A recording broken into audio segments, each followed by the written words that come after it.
What happens when all your plans fall apart because of circumstances unfolding in the world? What do you do next? What could you do? That's what we're going to be looking at in this episode of the New Music Industry Podcast.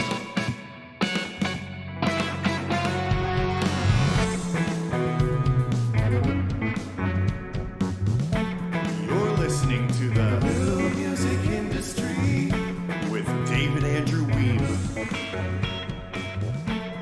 Today I am passing the mic with Music You're Missing, Breandan Jeannetti. How are you today, Breandan?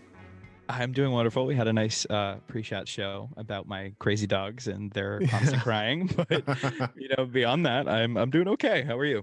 I'm doing great. And as far as dogs go, I haven't owned any dogs, but it seems like wherever I live, there's always a dog nearby. So I've had all the fun and none of the responsibility. That's been pretty great. Oh, I'm jealous. Yeah. So in lieu of introducing your podcast, I would love for you to share what made you go, we've got to start a podcast. I get that it's a powerful channel for connecting with an audience, but it can also be a really challenging one to grow. Definitely. I think I oftentimes forget that the brand was founded from a podcast because it really did start a while ago. For those that might not be familiar with Music You're Missing, we work with independent artists. We highlight them on the podcast. We interview them. Yeah. Then we put them on a Spotify playlist, and then we do like a bunch of social content with them. And of course, if they're ever in town, we'd love to have them play up for us or head to one of their shows. But really, it all started when I was in college, and it was just a passion project. At the time, I was working at iHeartRadio and Sony Music. So I was working like on radio things as well as the artist side of things. And my end goal at the time was to be an on-air radio personality.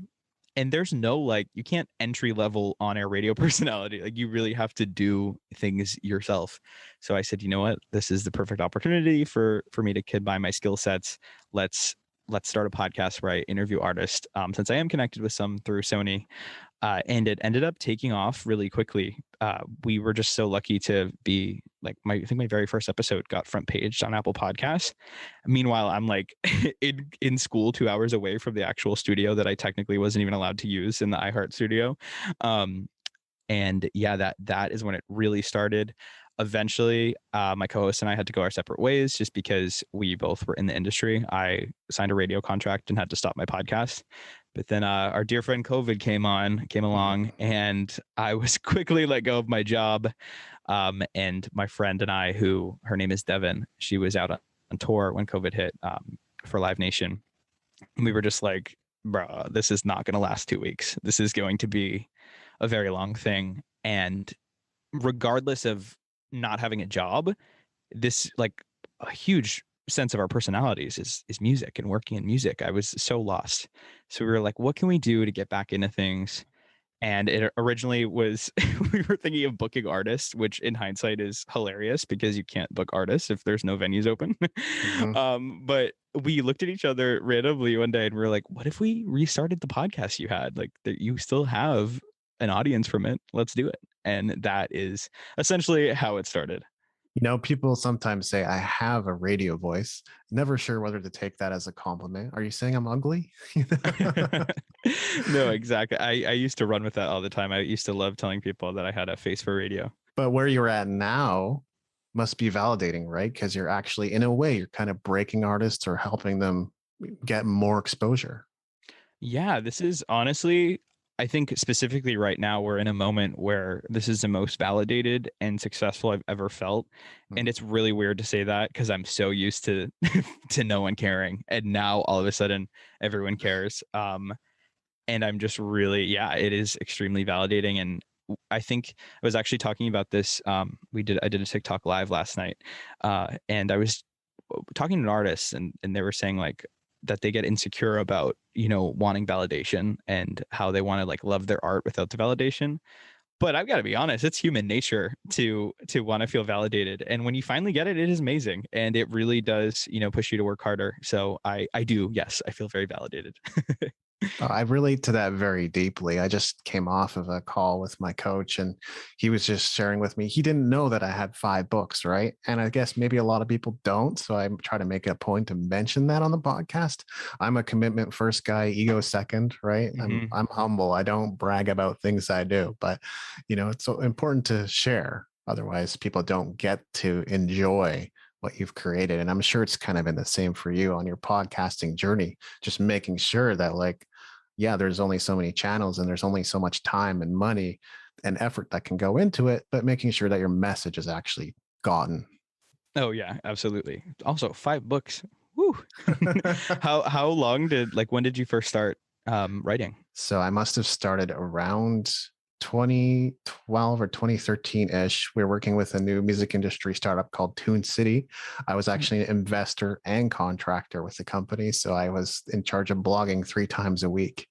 And out of the ashes of that, so to speak, came this opportunity to put together a book. And I scrapped the first draft because it was turning into this encyclopedia of personal development and music, as many people do, it turns out. They scrapped their first draft and just wrote something that was completely authentic to me and what I understood and what I knew about my experience in the music industry, as well as emerging trends in social media and things like that. So That's awesome. the first book came out in 2015, the new music industry book. And now this is the new music industry podcast, right? So when people see that there's a blip on the radar, maybe they're looking at Ahrefs or some SEO tool, and they see a blip for the new music industry, they need to realize that it's actually because I have a book and a podcast by that name. And we've Yeah. been going for 6 years. Wow. Yeah. Congrats. I mean, good for you for, having the ability to scrap the first project. That is something that I struggle with. Like, you put in so much work, and if it's done, it's like, all right, well, it's done. Might as well put it out. But yeah, no, to really kind of hone your craft, and sorry, you can probably hear my dogs barking. To really hone your craft, and put something that you're confident out is amazing. Yeah. Well, thank you for that acknowledgement. And I don't want to step over that, but I do need to get the next question. Yeah, of course. So you've grown quite a following for Music You're Missing. What do you attribute your success to? Honestly, I think I'm just like our listeners. Like I said, this didn't start with the intention of being my full-time job. It started very much so because I really liked music, and I just felt like, I guess, we can call it a market. I wasn't thinking like it was a market at the time, but there's just a market of people who love music and their artists get no attention. And it's so fun to talk to these people, and they put me on to so many good songs. So I think that's really like why people are catching on, because it's finally a space for them that isn't curated by the man. It's curated by this man who's just one of them. You're right. It is a bizarre space like that. And I think maybe something people don't know, that in terms of really production, it's about an equal playing field between independent and signed artists now. There might be a slight gap in, like, okay, we got the world's best mastering engineer, we got the world's best songwriters and so forth. But in terms of what we can do now, even with, like, I love some of the automated mastering tools. I know that's probably a contentious issue for some people, but it's like they really do work and they really do keep getting better, Absolutely. The playing field is so leveled now. So it's amazing because, yeah, it's leveled, but it's really the thing that, makes someone be successful is like the marketing behind it. So to be able to at least help and push someone who sounds like they should be, on the charts is pretty a cool thing. Yeah, when I interviewed Dirk Sivers years ago from CD Baby, he shared with me that marketing wasn't ever going to go out of style in the music industry. So I focused on that business mindset and the marketing of music. Absolutely. What are your best tips for new podcasters or even longtime podcasters that have been at this a while but haven't found their stride? Are there specific things they could be doing to grow their audience? Yeah, I mean, I think really just kind of finding your niche and people that actually relate to your podcast is huge. I find a lot of people, I'm in a lot of like be a guest or, podcast collaboration group chats, and someone will post and they'll be like, I'm a singer, or like I, work in one industry, and someone in a completely different industry is like, oh, why don't you come on my podcast? And it's like, it's not going to create an episode in which there's going to be like a conversation that, one, makes sense, and two, will captivate a listener. But also I think just going back to finding your niche, everyone can have a podcast, but if you're actually trying to, make it a thing, why? Like, why? I'm going to go back to one time I actually was working at Live Nation, and my boss, I told him I had a podcast, and he was like, well, what do you do? And I was like, I interview artists. And he's like, well, why do people care that you interview artists? And I Right. was like, oh, yeah, okay, wow. That was a good point. So it's like, why? Like, why are you doing what you're doing? Who are you? Like, who are you to tell me what you're telling me? It's got, at least for how I approach things, like kind of work on your branding first, and then your podcast second almost. Yeah, I had friends who basically said to me, "So you're going to write a book and you're going to put it out, and then what? Are people going to buy it?" And naively, I said yes.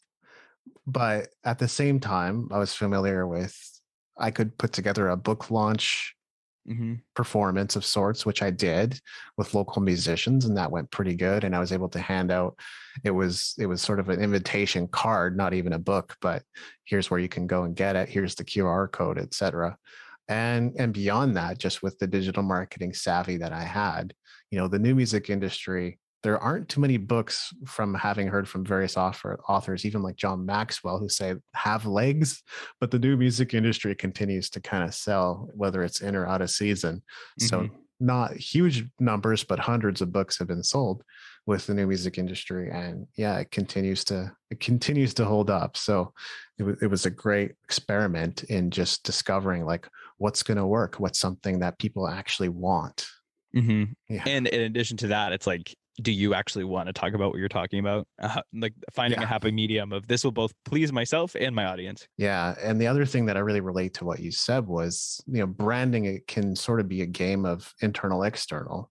And if you focus too much on the external of here are my colors, here's my font, here's my logo, it actually ends up being a superficial thing that makes no difference to Mm-hmm. the audience, or not as much of a difference. But if you focus on the internal as well, and have that drive every other decision, so like impact, difference, your purpose, what you want to do in the world, then when that drives your decisions, everything gets so much easier. Absolutely. And another thing about branding is branding isn't just, slapping your logo on something. And Mm. something that I've learned recently is, and the thing about branding is it always made me insecure, because I'm like, am I being fake right now? But now that my podcast is literally an extension of myself. So when I branding can be as little as I'm at a concert and I take a picture and I share it. And now people have further associated me with music. And maybe in the caption, I Mm. say, oh, this is a new artist, like really love him or whatever. Like that is really beneficial, because now my followers know me as the music guy again. Kind of like on Instagram, you can create those little stories, Mm-hmm. categories for your stories.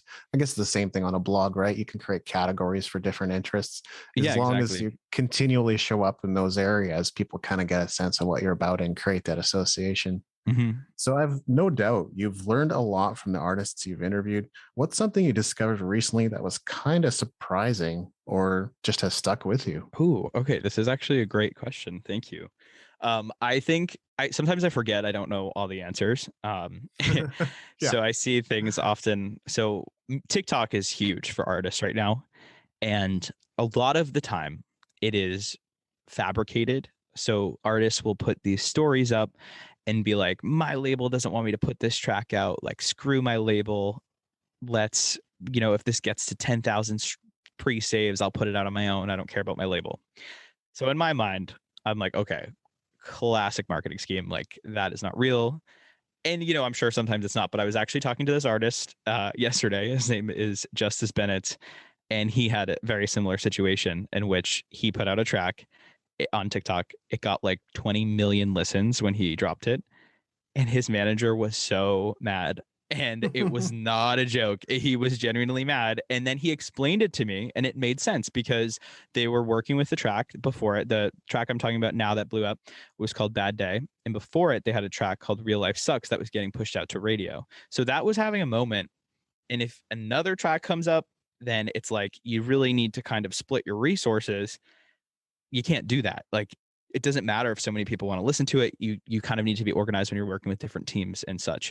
So that was just interesting to hear, because it's so easy to think those things as fake or whatever, but that was genuinely real. And it was just a cool thing that I learned, that there is some authenticity left on social media. I have a friend who's building an app right now, and we kind of went through different scenarios. And I was kind of sharing with him, are you actually prepared to have 10 million downloads tomorrow and everybody, messing around with your app? And he's like, no, that would be bad. And I'm like, exactly. So the Mhm. same thing can happen as an artist. Are you actually prepared to have 20 million, 30 million streams tomorrow? And the answer for a lot of artists is going to be like, no way. Yeah. We can't handle the merch sales. We can't handle the web traffic. People aren't totally present to that. So it's like breakthrough success can be amazing, but then you also have to scale and catch up real quickly, or else you lose some of that too. Yeah, that's an amazing point. There was a comment on one of the videos too. He said like, if it gets X amount of pre-saves, I'll drop it in 2 weeks or something. And someone commented, and they were like, "You're wasting so much of this hype. Like, you need to drop it tomorrow." And going back to your point, like that's just not how it works. You need to be able to have to be able to deal with what happens when people like mass amount of people do it, like, or stream your track, because like you said, if they are buying merch and your merch site crashes because you're using like some knockoff website, you're missing out on sales, like you're missing out on revenue, and you might get the streams, but those streams don't equate to anything other than streams. You mentioned TikTok. Why is that a valuable thing for artists or podcasters or entrepreneurs? Is it really worthwhile? Oh my gosh, yes. I think it really depends on your demographic though. I do see some people try to use TikTok, and it just kind of doesn't really make sense because TikTok has really created a culture. And honestly, I do really like it because it's there's like a sense of unity there. Like we all kind of talk in the same lingo, and we laugh, we have very similar humor. And I don't see a lot of like fighting as much as you see on other social media like Twitter. And it's more lighthearted, which I think is great. And for me, at least, it has helped me substantially. I've had many TikToks go viral, and that directly equates to plays on my podcast, new followers on my playlist. And the other day I made a TikTok about my merch, and I had a funny shirt. People loved it and people bought it, and we sold out. So Hmm. it really does have the power to attract the right people. You can target directly to like the correct audience, but also it's really fun too. So, since you really love promoting other artists and helping them get more attention on their music, name a few artists that you've interviewed or you're listening to right now, or people you just think should have more exposure. Oh my gosh, there's this artist called Stephen Day who I interviewed. This is a funny story actually. His management reached out to us to interview him. And typically I'm like pretty, like I like to kind of control who comes on the show, who's on the playlist so that it's very authentic to the brand. And I started listening to his music. I was like, okay, this is good. Let's get him on the show. Like I feel like I'll grow to like him. I interviewed him. It was great. And then I really started to dig into his catalog. And I was like, oh my God, I think this might be my new favorite artist. And then he recently dropped a new album called The Shapes I'm In. And it is 100% hands down my album of the year. I actually went to his show in Boston like 2 weeks ago, and I got to meet him afterwards. And it was a very like full circle moment too. It was the first time I ever got to actually meet a Music You're Missing artist in person.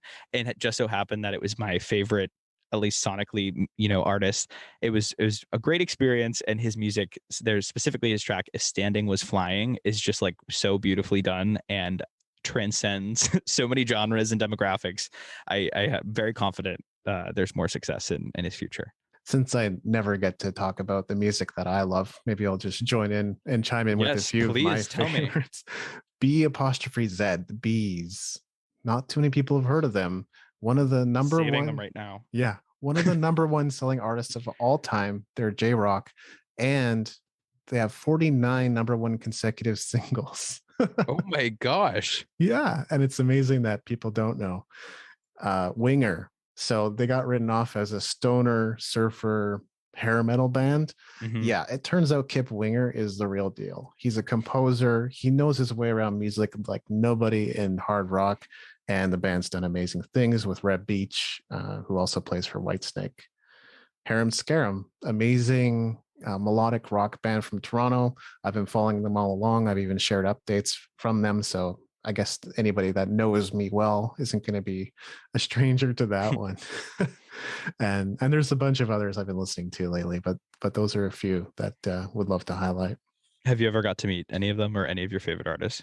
Well, I did get to interview Pete Lesperance from Harem Scarum, so that was really great. On to experts that I've gotten to interview would be Derek Sivers and Mhm. Tommy Tallarico, North America's most prolific video game composer.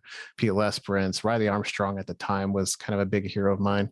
James Schramko, who's also been a business coach of mine for many years and mentor. So those are just a few. We've had Rich Younglord Farson on the podcast too. Oh, cool. And we've seemed to have even more interest from industry now, which is kind of cool too.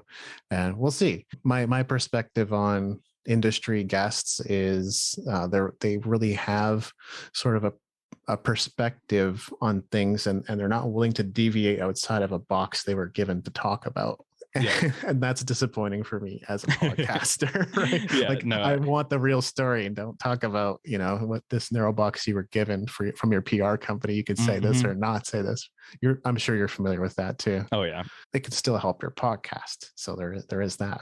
Oh, definitely. Are you still as like cool, calm, and collected when you talk to like one of your favorite artists? Yes, but at first when I was getting started, everything caused me a lot of anxiety.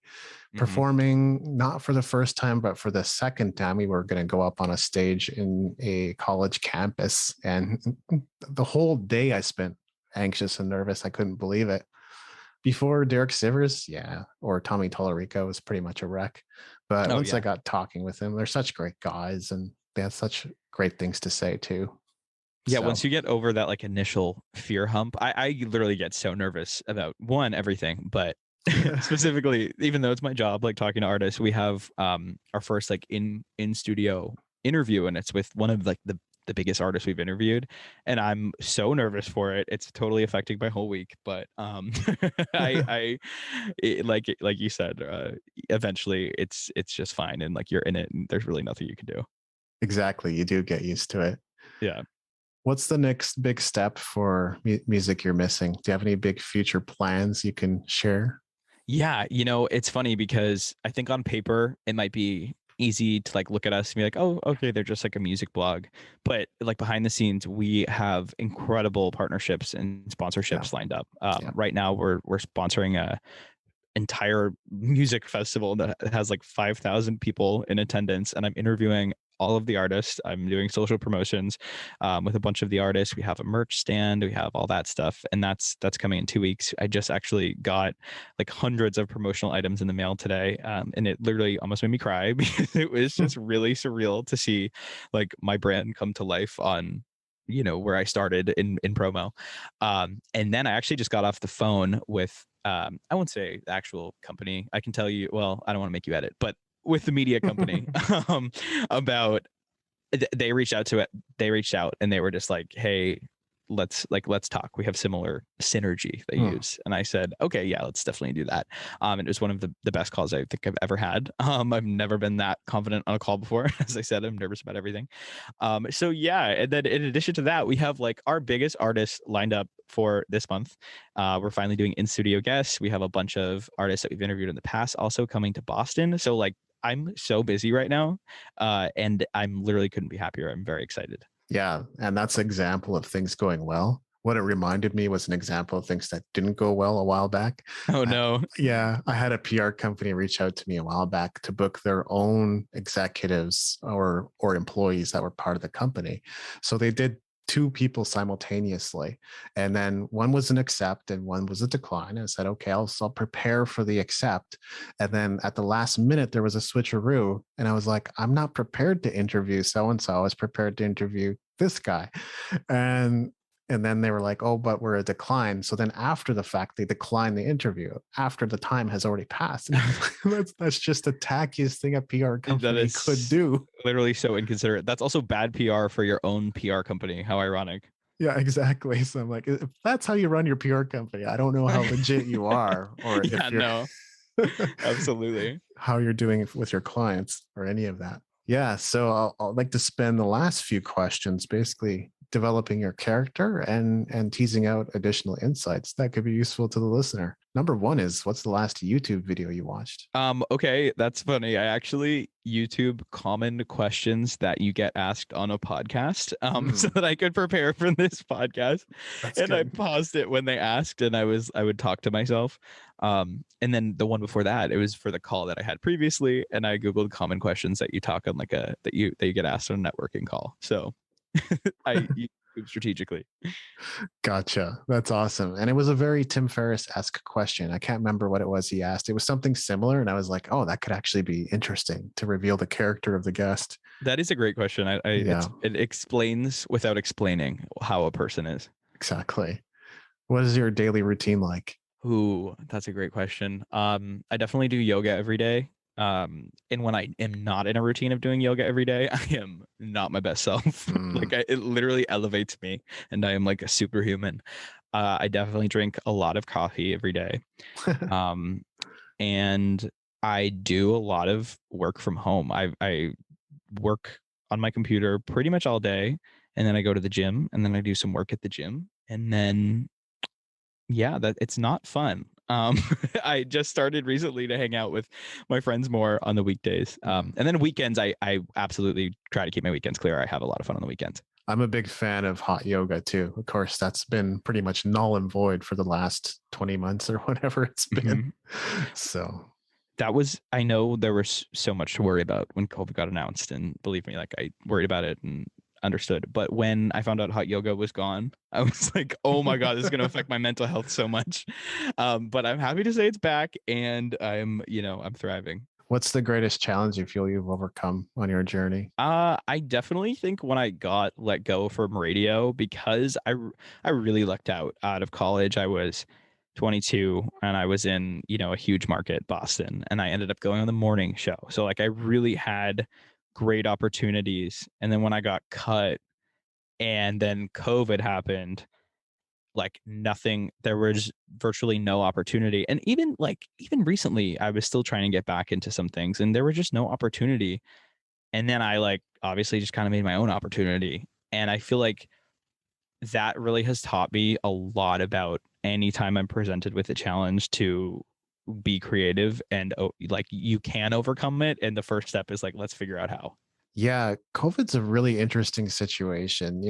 I will admit that it didn't affect my lifestyle a whole lot. It definitely prevented me from going and doing things that I would normally do, such as I'm a foodie, so I love going to various restaurants. But I do know that so many people were impacted and had to make tough decisions through that. So, I mean, I have to acknowledge that for sure. Yeah, I mean, I also did, in fact, so I got cut from radio and I moved to Montana, because I knew at the time COVID like didn't exist in Montana, and I didn't know how rapidly spread it was going to be. So I was like, this is a perfect opportunity. I finally have like time. Let's go to Montana. This is me making the most of it.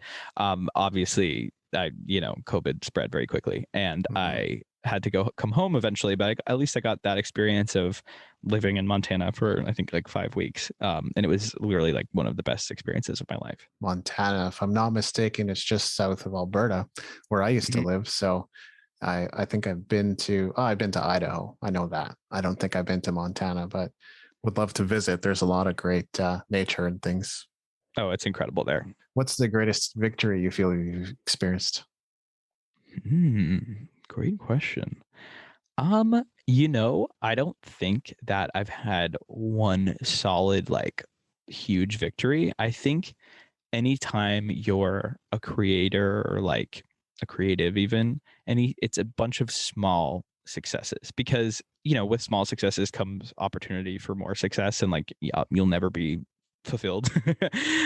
So I think just being able to say that, I'm doing what I love rather, and I'm happy at the same time, I think is my favorite like success overall. Yeah, I felt that, because I think it's really human nature to continually go, am I good enough?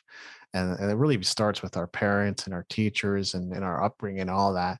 And that's something that can torment you well beyond adulthood, I'm sure.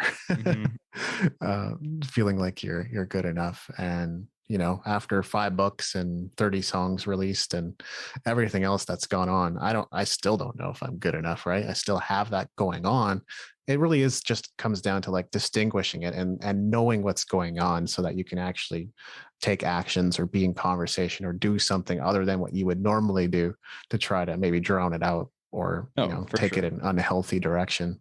Definitely. I think self-acceptance is, in short, basically what I was getting at. Like, you spend so much of your time criticizing yourself, and I still do, but for different things, and definitely not as intensely. So, like, finding a relationship within yourself to be happy about any little accomplishments, and not put so much pressure on yourself to, do the biggest of things, I think is my overall arching success. Mm. Are there any books that have helped you on your journey? Yes. That was a quick yes. I feel like it's gonna be cheesy because I do see it all the time now. And I thought it was like really special to me. But Atomic Habits, I think it's by James Clear, I want to James say. Clear sounds right. Yeah. I actually read that in Montana, and it was July, like something, and it was snowing, and I read it on a mountaintop in the middle of July alone, like my first day ever going to Montana. And I was like, wow, this is a core memory, one. And two, I have learned so much from this. And it was also at the time when I was like doing yoga a lot, and it recently I couldn't do it. So it was kind of like a reintroduction to that Zen in a new form. And yeah, that really has stuck with me a lot. Well, we've packed a lot in a short amount of time, which seems to be my woe lately. So thanks for your time and generosity, Brendan. Is there anything else I should have asked? Gosh, no, you did an amazing job. I'm sorry I'm so long-winded, but this was so fun. I really do appreciate you giving me an opportunity to chat with you, and I love learning more about you as well. Yeah, not at all. I think it's my job to let the guests talk and I'll chime in absolutely because it is my podcast, but I love to hear what's being shared. So yeah, I think we've created a lot of value. And if you happen to be listening and not subscribed yet, why not? Make sure you're subscribed to the show. And if you're watching this on YouTube, same deal. Like, comment, subscribe, and we'd love to hear from you. Thank you so much. I appreciate your time. All right, thanks. So if you enjoyed this episode of the New Music Industry Podcast, I want to invite you to pick up a copy of the Music Entrepreneur Code. If you're struggling to adapt in pandemic times, this book will help point you in the right direction. Get your copy at musicentrepreneurhq.com/code. This has been episode 250 of the New Music Industry Podcast. Wow. Now we're really starting to feel like a senior podcast. I am David Andrew Wiebe, and I look forward to seeing you on the stages of the world.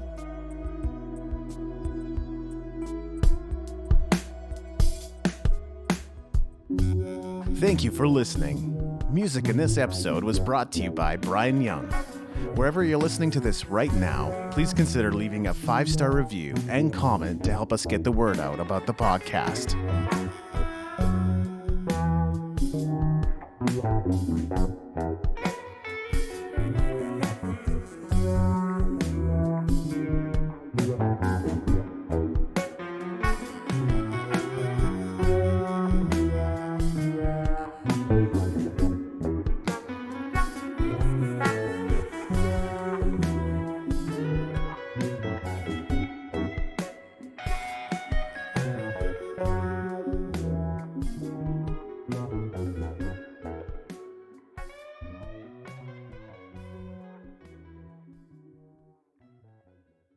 Hey, thanks for watching Music Entrepreneur. Just so you know, between now and November 19th, 2021, if you purchase any of our e-bundles, courses, or coaching programs on content marketing musician created specifically to help you get results in your music career, we're giving 50% of the proceeds to the education of underprivileged children in South America. This is to honor my late father and grandparents who also contributed greatly to the cause. Head on over to contentmarketingmusician.com/products to check out our selection. And if you don't see what you need or have a request for some other training, feel free to let me know. Also, don't forget to like, comment, and subscribe if you enjoyed this video.